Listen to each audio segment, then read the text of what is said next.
konakele iphi eMzansi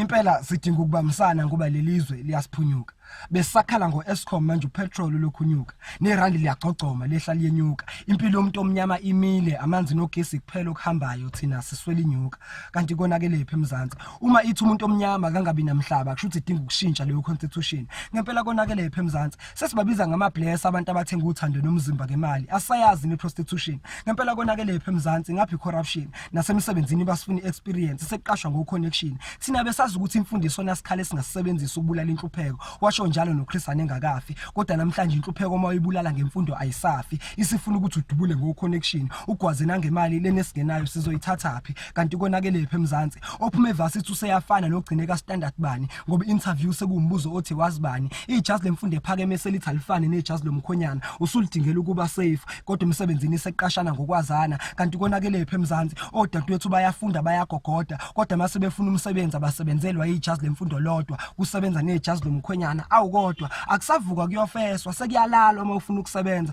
kanti konakele iphi eMzansi inkohlakalo nabaholi abakhohlakele abamaphambi kwethu bathi amandla sibabeke emandleni iqede basebenzise lawo mandla for ukukhwabanisa bayasikhohlisa uma besakhankasa bayasikhohla make baphatha kodwa bathi balwela thina uma besalwela amavote ethu bayasikhohlisa yilo nalo ufuna ukuzibonisa esikhundleni esithize esikhundleni sokulwelizwe siyabulalana sibanga izikhundla kulelizwe kanti konakele iphi kulelizwe ngempela konakele iphi eMzansi ngosicela uMpungose